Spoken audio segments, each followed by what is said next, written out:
Welcome to Connecting Conversations, the podcast where we dive deep into the world of diversity, equity, and inclusion. Join us as we build meaningful connections with our special guests, challenge narratives, explore and discover in an ever-evolving world. Welcome to another episode of Connecting Conversations, a special one in my view. I'm Carla Becken, co-founder of Cohesia Connect, and I'm joined by...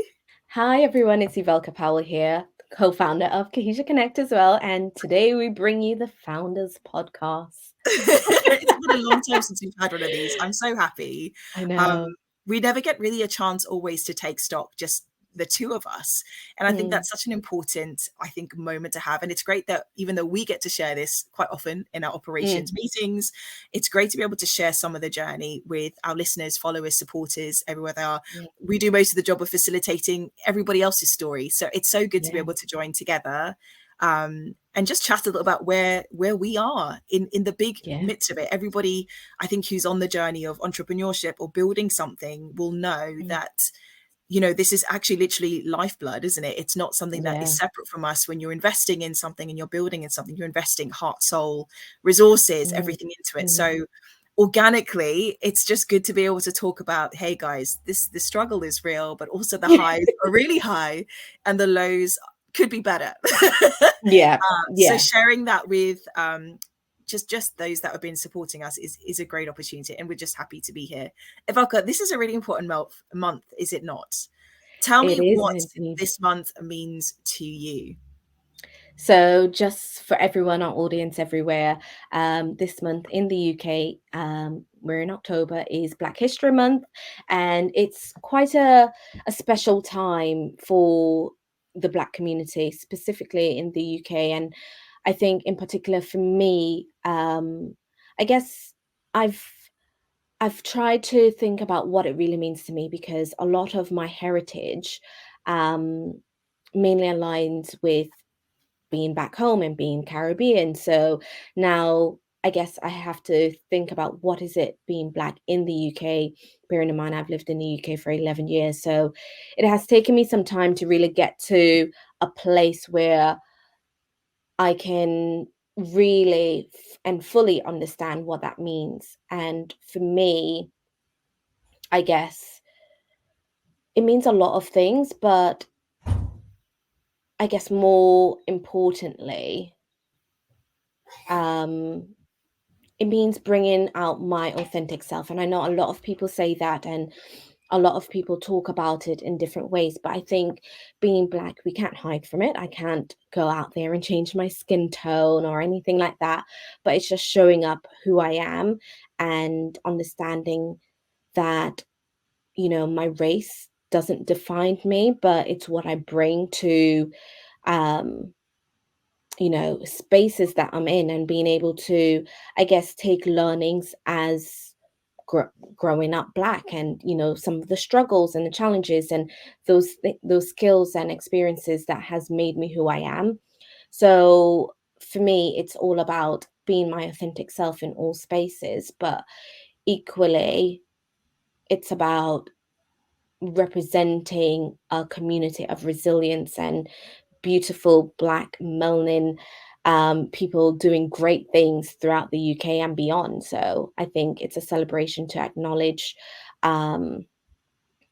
where we've come from and where we are and where we're hoping to be in the next 20, 30 years. And that's not to say that, you know, things will automatically wash over and racism and different challenges and barriers won't come up against us. But we as a community are so resilient. And I think from where our history may have started for the Black struggle to where we are now, I think that shows nothing but power and resilience. I know I've said that many times, but it's a one thing that I can think about that I feel is quite prominent in the Black community. That's incredible. I think it's so interesting you mentioned about you think about being Black, and then you speak about your place of origin. But I think when I think of yourself and I think about my understanding about your place of origin as an island, it already had strong connections with the UK even before you got here. Like, I think you've mentioned to me before that officially the Queen was also your queen. And even before you got to UK shores, there was already an element of connection that was happening about Black history per se, and its connection to the UK, even beyond those that arrive at its shores or live here. The connection is something we can't get away from. There is, you know, history, there's colonization involved. And I know that's probably a deep conversation for another time, but I think specifically in the acknowledgement of Black History Month, I think certainly in my awareness and my participation, which has only been really in recent years, is this understanding that it's so much wider than we're looking at where people are now. It's looking at the richness of what it is that those that come from Black, Afro, brown communities have actually contributed to this history overall within the world. We speak from the context of being based in the UK, and our connections to the UK are so different. Again, mine is ancestral. I have English heritage and relatives that migrated to another country, and from there from kind of like their story comes me, and now I've come back to their place of origin by now living here and made this my home. It's interesting. All of those things have not just happened now. This is a long-standing contribution of richness from very diverse ways, and the connection, I think, if we even in talking about it that way, highlights how complex this is. It's not a straightforward kind of like we've got isn't of acknowledging it. But I think we're at a place now that I've seen the evolvement of Black history over the last few years, particularly. It's just like we need to go back and just see like where the origins are, where some of these elements have contributed to what we're now looking at, a platform that's maybe a bit more of an acknowledging kind of history, and acknowledging the contributions, not just about what they're doing today. They're able to do as a community what they're capable of doing today and occupying spaces today because of actually the contribution that has been made by years, if not like hundreds of years before we even got to this moment of celebrating a calendar month now about Black history. It's been active this whole time. It's not a novelty. It's not an occasion that we're just celebrating. It's an acknowledgement. There is so much more to this, and there's so much more to be learned moving forward. And I appreciate that now there is a platform for it and a stage that everybody is actually willing to participate with. That's those even outside of Black or brown communities. We're having it as this is something that we're putting into our curriculums and education. It's something that we're trying to participate and support within you know, our workplaces in holding just acknowledgements and observances of this particular thing, and what those things mean for those that share, like you say, the melanin, or share, you know, relatives that actually are a part of the melanin community, because it doesn't all look the same way. For me, Black history, I get excited about it now because I can see that it's evolving more and more into a space that includes such a bigger tapestry of just something that might come across as token. Does that make sense? Yeah, no, totally. And I think you know, we talk about, everyone talks about Black history and the Black community as one homogenous group of people, but it's so wide and so broad that you know, we celebrate so many different nuances of what it's like to be Black. And I think for me, my meaning and my kind of place within that would be very different to the next Black person. And I think that's what makes our community so rich and so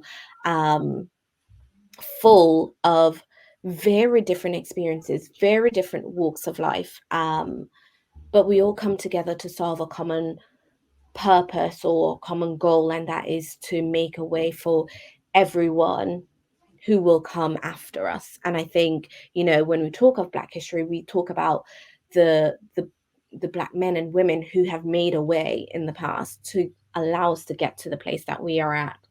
And I think that is, you know, it's worth remembering, it's worth celebrating. And I think, you know, for those people who are from different communities, particularly from non-Black communities, it's also a part of their education and their awareness as to what it's, you know, what that means in the UK and what contributions have been made as a result of these different groups of people coming from all walks of life, all parts of the world, from, you know, African Americans, you got your Black Caribbeans, your Black Africans, your Black South Americans.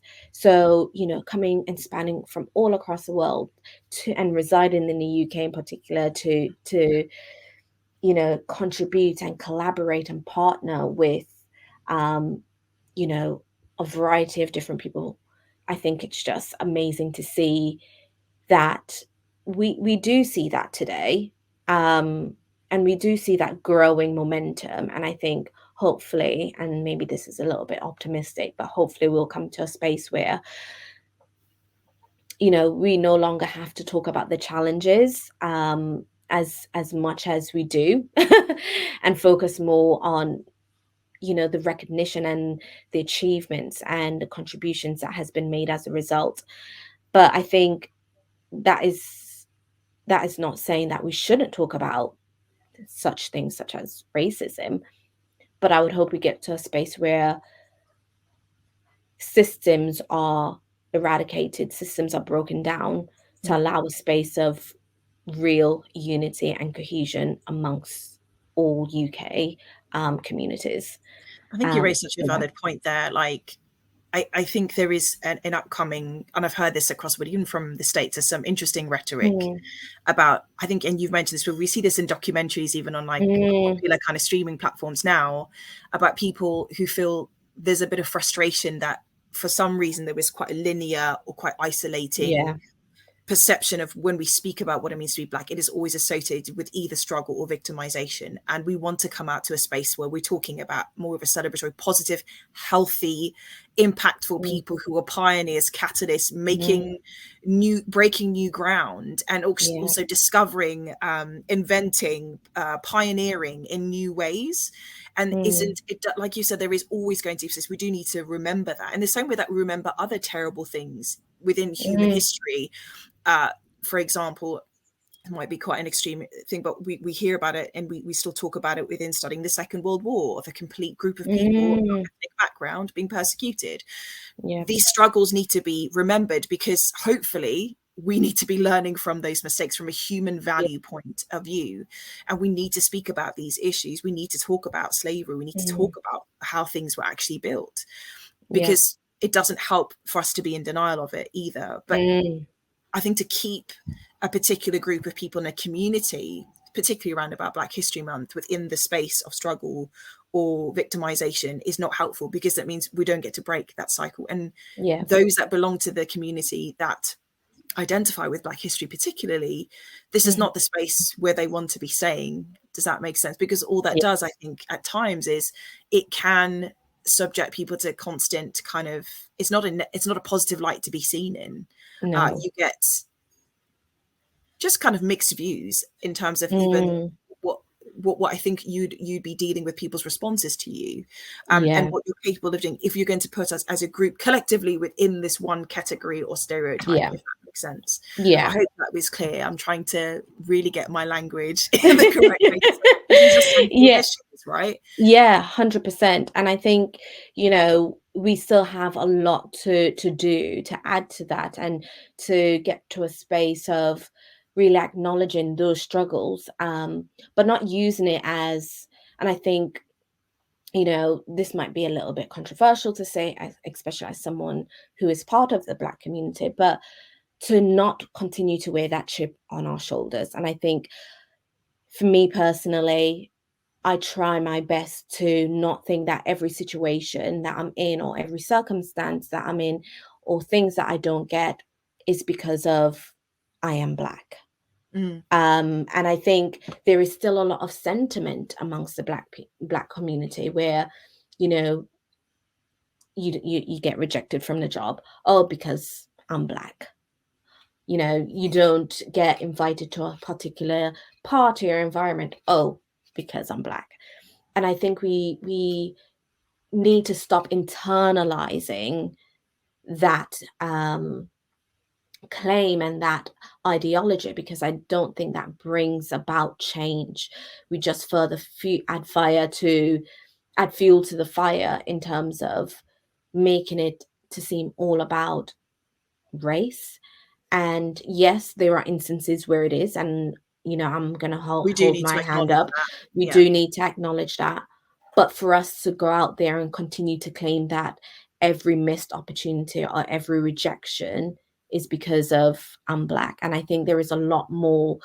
We need to look beyond that. There are reasons why you didn't get that particular job, or get invited to this particular community. And I'm not saying that every time that is the case, but I think there is such a wide range of reasoning that sits behind it, and not just because I'm Black.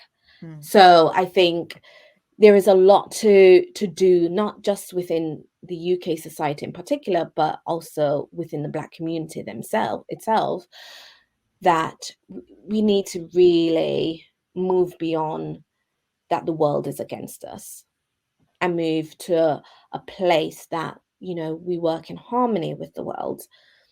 But again, I need to also state that there are instances where, and this is on the flip side, where there is actual evidence of people being declined because of their race. And I'm not denying that. I'm not saying that doesn't exist, because it still very much exists within today's world, unfortunately.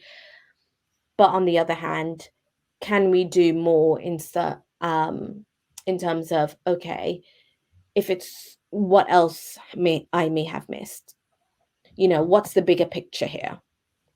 And then look at it from that lens. It's such a tricky balance But I think, like you we say, have to both play. things can be true. There is Yeah, space for, like, we do need for to still both. challenge where biases are happening due 100%. to racial discrimination. We're not in denial of that. But then the other side of the balance is there is a part that I feel like within the communities that are Black and brown, there is more that we're capable of. There's more in terms of our capability, in terms of aspiring to greater, or we can be beyond just this section of we sit here in this place of victimization. Because I feel like, for personally, when I consider that type of like psychology and that kind of mindset, it ends up I don't get to be more, I don't get to demonstrate more, I don't get to exhaust more of my skills, what I really bring as a value as a human being. And I think what I love about Black history is, like, we're seeing more and more of its involvement in how it is observed year in and year out, that there's more of this coming to the fore. It's like, let's start amplifying, let's start speaking about this person happens to have brought this amazing value to all of science. They brought this kind of value to all of politics, all of kind of this discovery. And when we're looking at the end, and it happens to be that they represent another community, it's not denying background, it's not denying what it cost that particular person coming from Black and brown communities to have endured, overcome to get where they are. But just as a 100%. value, as a human being, I'm seeing more and more encouragement in our observance and acknowledgement of Black history. Is, let's see, we're more than just those things people have overcome. Let's talk about these great elements that they've contributed to society at large, not just because I come from a particular melanin community, if that makes sense. Yeah. And I think it's just really important that, and we target spaces where we can do that. And in particular, I'm thinking about schools. Schools really have such an important role in demonstrating and amplifying these variety of voices, these variety of narratives. And sadly, I have to say, not every school celebrate Black History Month, even after all these years. But I think that's one place where it could start, and we can open up conversation. I was actually on social media, literally just in transit of traveling, and I saw this lady. She put on her social media platforms her daughter. They come from a Black family and everything. And her daughter, over the weekend, her daughter had her first ever drama class. And I was just like, okay, great. She posted a picture and everything of her daughter going, very excited. And her daughter had her friends there at the same class. and I can't remember, but she's no more than 8-9 years old. And the mom then went on and told her platform that her daughter was called a monkey Oh no. by another young child in attendance, and even her friends who was with her started laughing. And apparently her daughter said she really wanted to cry, but she decided not to, and decided to put on a brave face because she didn't want to see them cry. She didn't want them to see her cry. So here is, a young 7, 8, 9-year-old excited to go into do a drama class, and then being in the midst of ridicule like that by her white peers. And then she went on further to say her daughter then witnessed a white boy shouting because he was paired with a black girl. And he was just like, I don't want to be paired with a black person. I want a white person. It shocks me that these are challenges we're still dealing with in this day and age, where I feel, I can understand we're speaking about schools. I've got to say, I never remember ever acknowledging Black history throughout my academic kind of time at school, like not once. And I probably was one of the few people of color in the classroom, but I got so used to it, you just get on. And thankfully, I don't feel like even in those spaces that I ever felt that I was marginalized. I always felt that my opinions, my contributions in those spaces were actually very welcome, if not encouraged by great staff. So I'm grateful that that was never something that I felt as an experience in my, but I know that's not shared by everyone. And for me, like, I think I speak now and I see more young people, children, teenagers that look more like me than when I was a youth, because I used to be rare. Someone who was of mixed heritage. Now I see that more common. To hear that that's actually what children are experiencing in schools now, for me, I find shocking. I would probably understand if this was around my era, because there was a lack of just representation in the classroom anyway. Always kind of like one in the far and few between. But nowadays, where there's so much diversity across the board, like, to hear that that's still what's happening with such young children, that's taught behavior. Children not taught that the only thing they really hate in life is probably naps, when they want to miss out. Right? I think I saw that as a meme somewhere, but like, that is encouraging hate and bullying to do with things like racial, like, where does this come from in an era where you have a lot more representation in your public media, where you see a lot more, I think, diverse couples and families that are quite blended. For me, that is quite shocking and really sad to hear that, yes, there is still work to be done, but it's sad for those that are still falling on the marginalized kind of section of this interactions of what's going on. That's really sad to hear that. And I think it does, a lot of people, I'm gonna go, I'm speaking quite general and quite broad here. I'm not speaking about those that do it, but those that come from non-Black communities still to this day find it hard to even talk about issues such as race. And I think it's, for the most part, it's the fact that they haven't had anyone to really engage in some of these discussions with. They weren't taught it. They probably grew up in a very white, affluent area, so there weren't many Black communities to engage with. But I do think largely it is a lack of education and a lack of understanding, because one, they're either scared they say the wrong thing, and I know that's for many non-Black individuals. They're scared to ask or find anything, or scared they say the wrong thing, they don't know how to approach it. And I think that's where us as a community have to be better at, in allowing spaces for them to bring some sort of understanding to that, and questions, and make them feel welcome, and make it a safe space where they can ask a Black person, why are you doing your hair this way, or I love your sense of fashion, things like that. Just be, and I'm not saying every Black person enjoys having to answer some of these questions, but I think we should allow the space, because there are people and there are non-Black people that do want to ask or do have questions, but they just don't know how to navigate that. Now, in terms of that story about the young girl at the drama class, the mom then went to speak to the parents about it. And the parents kind of laughed it off and said, they're just kids. They don't really mean it. So I think that is not a helpful response. It's not helpful, and it basically downplays the fact that there is a larger, broader and more majorly thing at play, which was racism.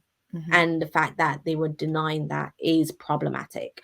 So again, I would hope that, we at least give the space for understanding, but also a space of education and, standing up and being vocal about the fact that it's not funny, it's not a game, it's not something to be laughed at, and it's not something that the kid doesn't mean. And even if they don't mean it, let's say, what are you doing to educate your child to avoid that happening again? Because the worst thing is we don't want that child to continue that ritual behavior or that learned behavior over and over again to a place of detriment where, they're then in workplaces and thinking that's still okay. I think you raised such an important point there. I think many who may come across this conversation will feel actually kind of, those that particularly belong to Black and brown communities, there is a genuine fatigue about or frustration about having to feel that I have to educate, so, like you mentioned, non-Black or brown communities on how to understand my existence. And that is totally fair, because that is tiring. To be seen as other all the time is difficult. To explain why my hair is frizzy, for me personally, I've always found that as a bridge for me. But I know that that's not how somebody else has experienced it, who's had actual malicious intent, or it's come across as condescending, and people are not really open to celebrating this has been put into kind of like an environment where they have felt ridiculed. That is never okay. And I think what we're looking, particularly in Black History Month, and I see more and more, and I'm grateful to see more and more non-Black or brown communities acknowledging that there is a part for us all to play. We can stay in the antagonism or stay in the hostility or in the reactionary space of the offense, which can go both ways. And like you mentioned, those that belong to non-Black communities are feeling, I'm too frightened that anything that I might say, depending on who I'm saying it to, dependent on the person who is going to be the recipient, whatever their context or what context or traumas they've experienced, is going to impact how what it is they have to say is going to land with them. And the next person who's not experienced the same traumas is going to have a different response, and it might go in a better way. I think what we're looking at right now, when you look about the evolvement of Black History Month, quite rightly you say it's a space of education, but also it's a space of us all realizing we all have a part to play.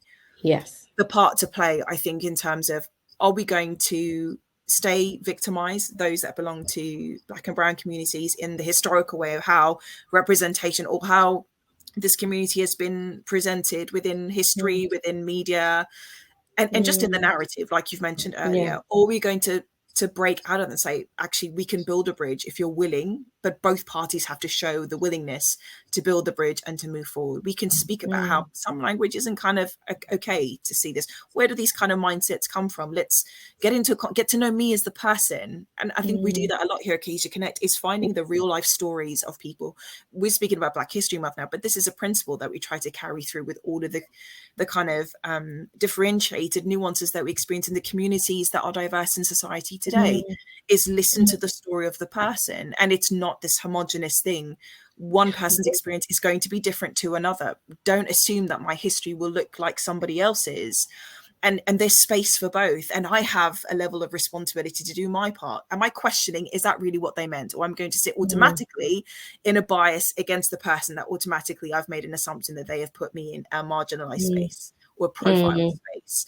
And that goes both ways as well. and it's trying to figure out where's that balance. And Yeah. I'd like to think that those like you and I have a passion for bringing people together in a unified way. We'll get closer to that mark, and I'm happy to do our leg of the run alongside all those other people that share passion about it's. We're not getting anything done when we're on our own, when we're in isolation. It's the openness and space of like, we need to acknowledge the not so great things. We need to acknowledge where things are still horribly unfair, but we need to acknowledge to get out there. It's going to be this awkward, still have to ask questions. I have to make a choice and about which bits are going to be triggering personally, or we're going to realize that we need each other and still to move forward. And how do we get to that bridge? How do we find a way of communicating that well? And I think we've had some amazing guests that have kind of posed these questions. I think off the top of my head, Nathan, who we've had previously on here, I know we speak about him, but he's one of my favorites that I think we've had so far. I mean, they're all my favorites, but particularly with regards to what we're speaking about today, that seat of friendship.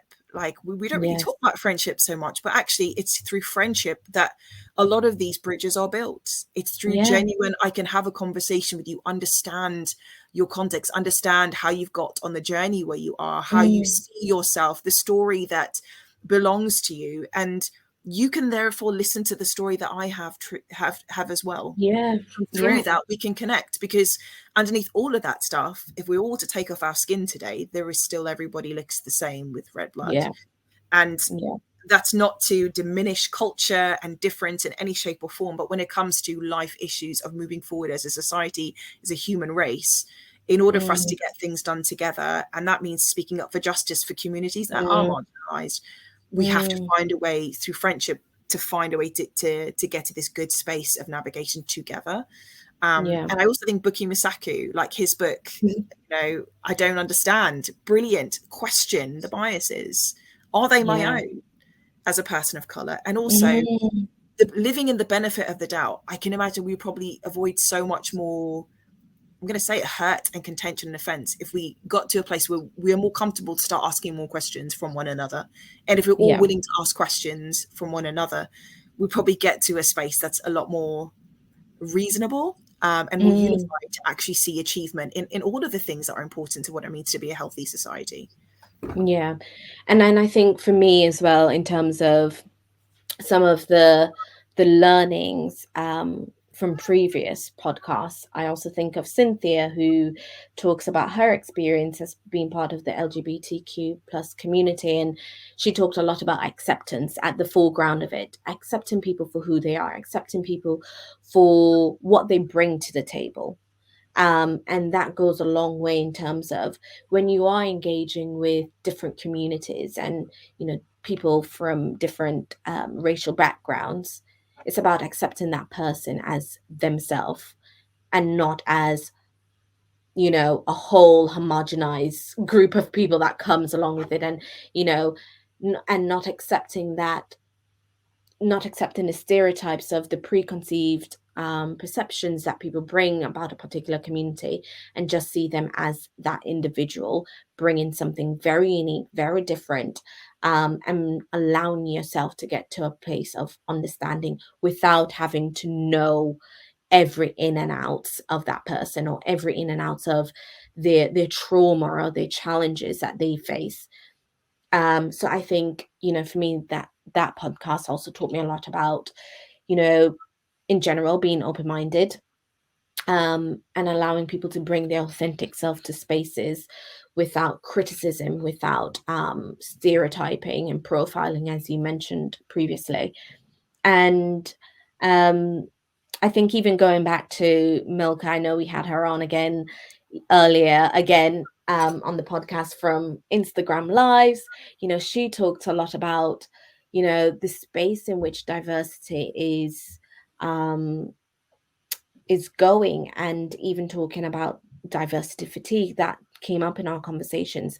But she also, and what I loved about her conversation was this generational kind of transfer of resilience, empowering her community, her family, her Black family, and how it all stemmed from her grandmother, and she learned certain behaviors. And even though there were challenges and trials that they had to go through as a Black family, but seeing, previous generations overcoming that, and, building new spaces and creating new opportunities for her to be at this space she is, and therefore for her to then go on and further impact communities that are marginalized, and specifically Black communities that have been targets of criminal profiling, and injustice.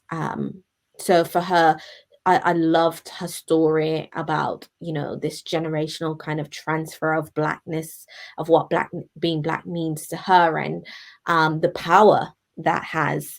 And I just, as much as there's so many things that we could point fingers to and make ourselves victims, there, like we said at the start, there is just so much power in our story. And our stories just are not just confined to struggle and victimization and stereotyping. Mm-hmm. There's a whole broader element and broader spectrum of what it means to being Black, and what Blackness has contributed to an island like the UK. I agree with that. So it's encouraging to hear, and just I think in your use of those examples, like it's just, there are so many different elements, nuances. It's a rich tapestry, and I think it's important to be open that we're going to learn more from each other the more that we find spaces to communicate, the where we have opportunities to share the stories.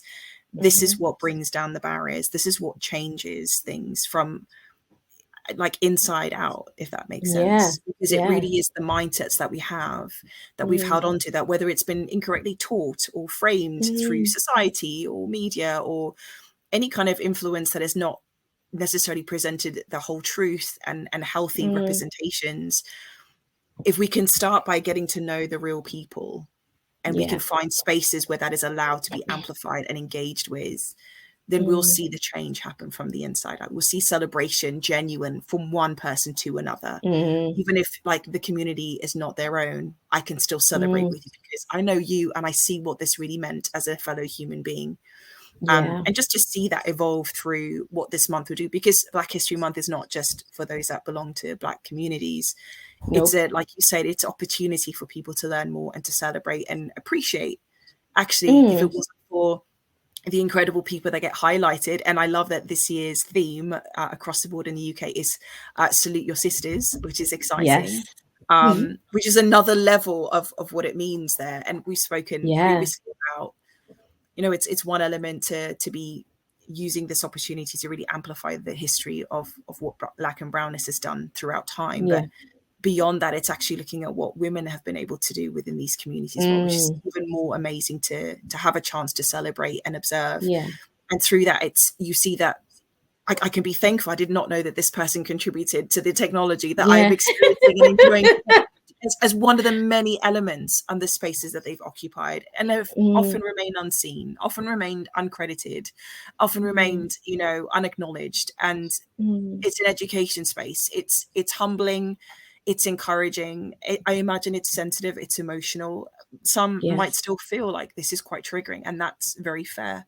But also it's like, we're in a time where we can, shine spotlights on that. I'm grateful to be part of that era. The era that's shining more light and more amplification on these stories, so that they get their day in the sun, they get their day of acknowledgement, and until this becomes very normal, that's what I want to see. That is really what I want to see. And I think to add to that is two things actually.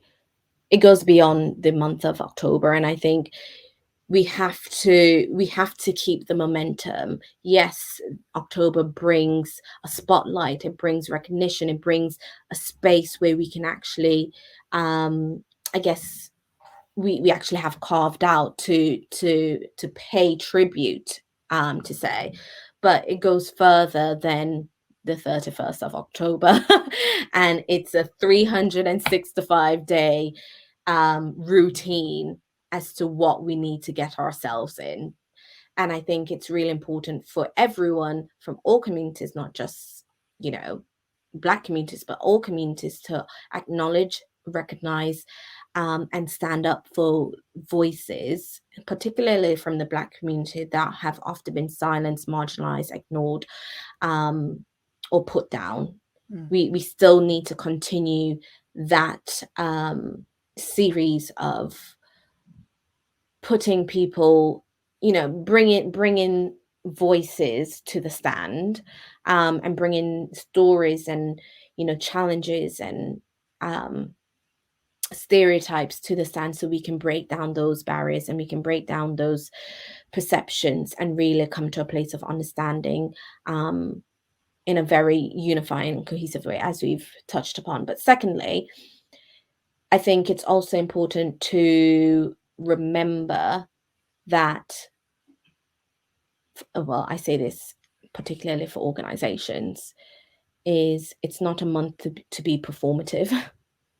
Because we see a lot of organizations doing things and saying things, and so on and so forth. And I think from my experience, there are more organizations that are going beyond this performative measure and really trying to break a system, which we all know it's very it has its challenges instilled in a lot of different places. But there are organizations going beyond that performative element of things. And I think it's just a reminder to organizations who probably haven't got to that space. How can you actually engage, like really engage, in amplifying Black voices? It's not just about bringing Black speakers in or even bringing them in at the very last minute, because it clearly shows a lack of thought that goes out throughout the year. If every year there is an October, and every year there is Black History Month in October. So it's coming. So why are you waiting until last minute? Or you're putting out stories about people in your organization who are Black, but it's usually come from a one-sided place. Are we hearing those stories authentically throughout the year? Or are you just showing it this one time because there's just one Black person in the organization or in the team? And I think it just goes beyond more of this, I'm doing this because I have to do it, because it's a good thing to do. But you're doing this because this is the right thing to do. And it will bring about change. It will bring about a transformation of systems that have constantly put the Black community at a bit of a disadvantage. So how can we really break the chain on all of that? And I think, organizations have a big part in changing that narrative. I'm so excited to see the evolvement out of that space. And I think, like you said, there's more and more of a conscious effort of intentionality that I think many organizations are kind of trying to take ownership of. And they are genuinely concerned about, this is a social justice issue. This is about, bringing fairness. It's bringing acknowledgement to very deep and very real things, which before has just been glossed over or just assumed that it's all okay. But actually, we need to do more, and to see like the proactivity, and a lot of people try and see that this should be a priority for who we are as an organization or as a brand, or in terms of our internal ethos. To see more and more of that develop is such an encouraging thing. And I look forward to seeing more and more of that happen, for sure. Yeah, certainly. Well, we're coming to the end because we've talked about a lot and we've hit a lot of keynotes.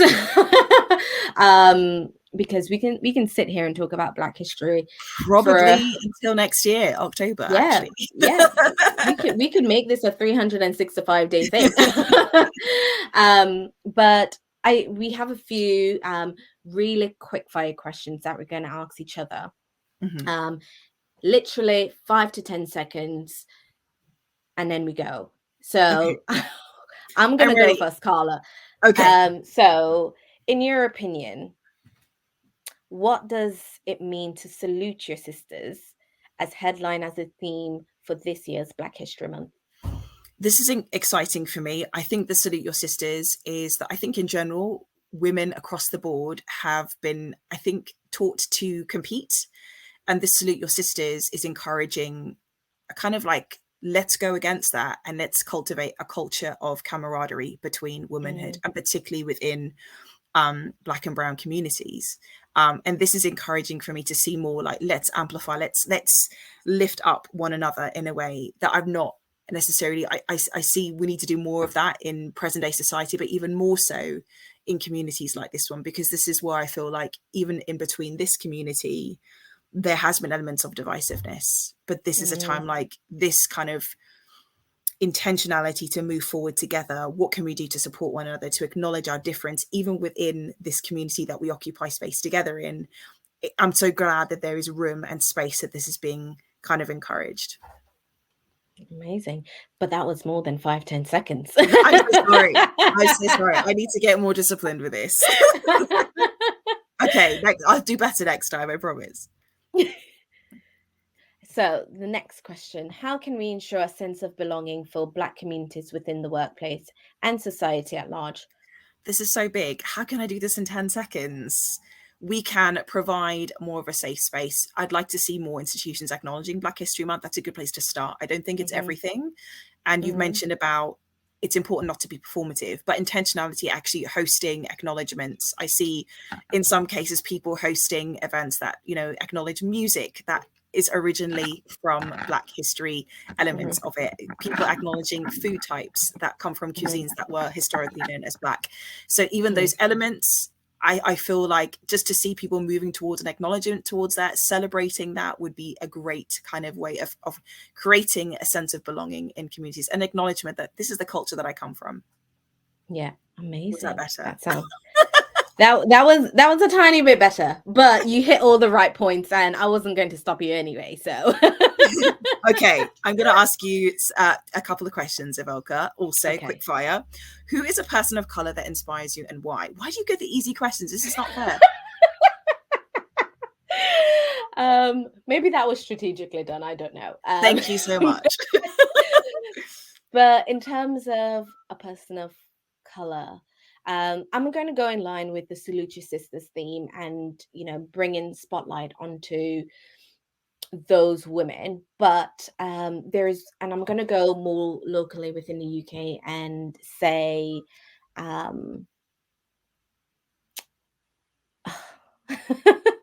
I just had someone in my head and I'm just like rethinking who that person is. So this is really Say bad. it anyway. So I'm going to go for this might be a little bit of an underdog person. And I hope I get their name right. I need to make sure I get their name right, because if I don't get their name right, their last name in particular, I'll be very upset. But she is an influencer. She's an influencer within the UK, and she partners a lot with different brands and different things like that. But the person I'm going to go for is Patricia Bright. A lot of people may know of her, a lot of people may not, but she is a lifestyle blogger. She's the founder of the Break the Social platform, which talks a lot about finance. And I think what resonates in me with her story is the fact that she came from a predominantly poor background. Her parents migrated from Africa.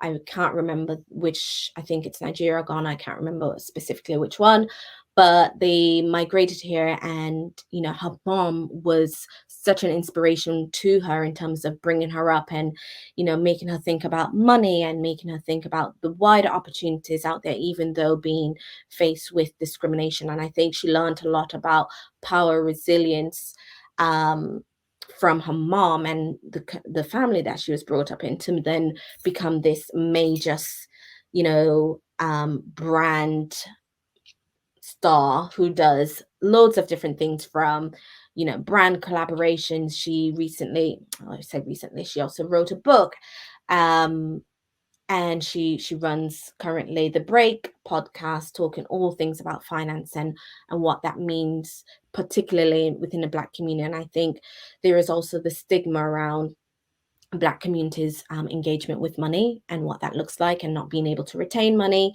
So she really talks a lot about breaking down those systematic ideologies around what it means to be Black and what it means to be Black and still have money. So again, I realize that is beyond 10 seconds. I'm that glad was way I'm breaking beyond, the rules. but But I really love that. That's amazing. And a huge shout out where we can support, again, people that are doing such wonderful, groundbreaking work in terms of finding ways to empower their community. And I think that's an amazing example. Okay, final question to you, who is a Black woman in the business world. How can you be an ally for Black women? So I wish this could be 5-10 seconds, really. I didn't even think about like how long it would really take me to think about these questions. But anyways, I digress. I think the key thing is acknowledging that we all have something to bring to the table. We are faced with the fact of kind of, I don't want to say it in this terminology, but it's being Black and being woman is double-edged. And I think, there are white women in the organization who face, very gender, like gender challenges and gender barriers, both ways.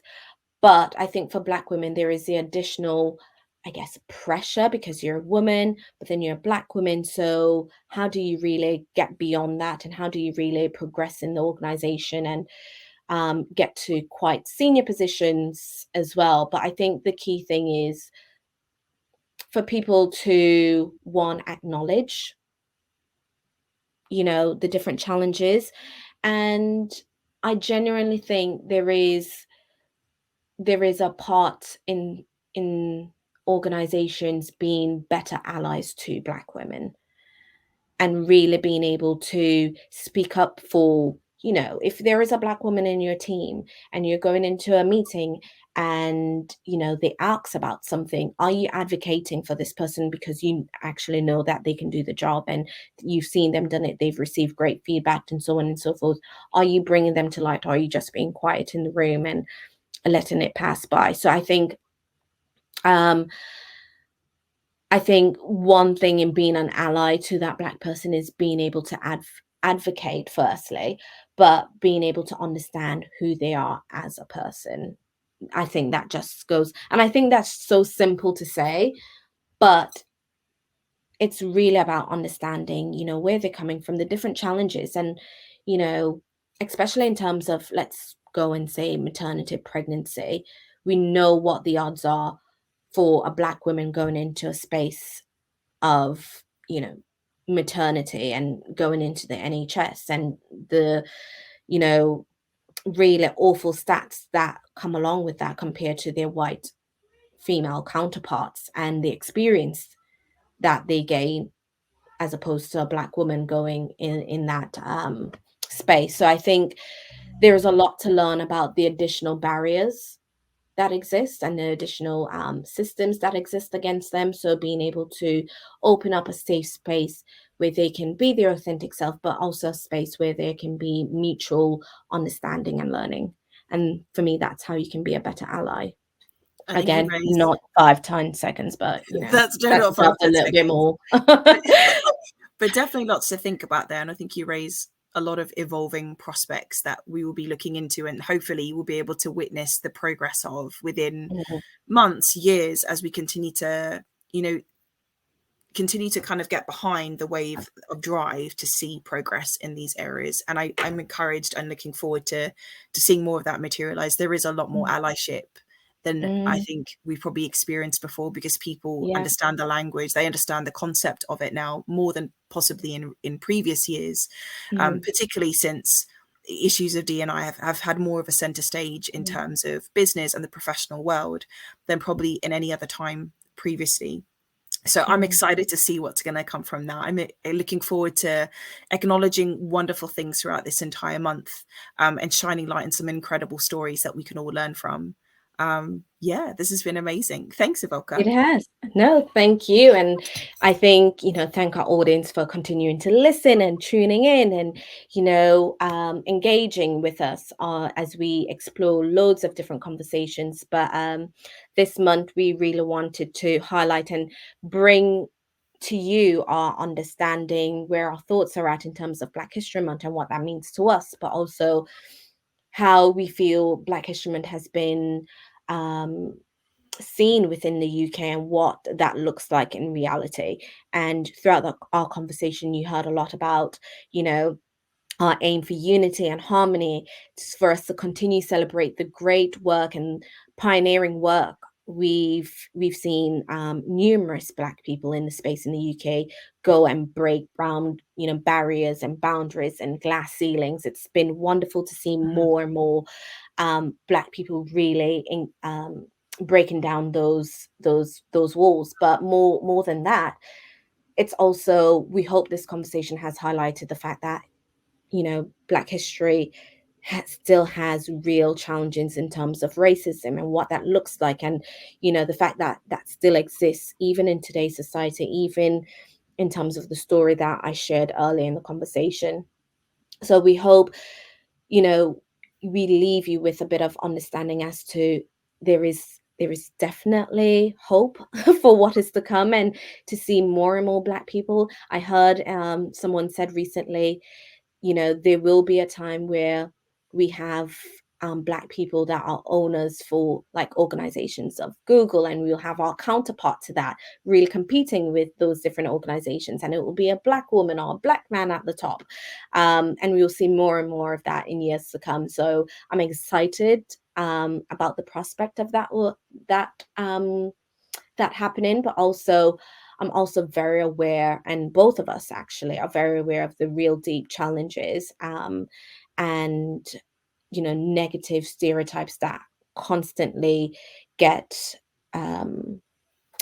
time and air within society. So overall, we hope this conversation has been fulfilling. It's been educate. You feel educated a little bit about Black History Month. You get a little bit about what we think and who inspires us from the Black community.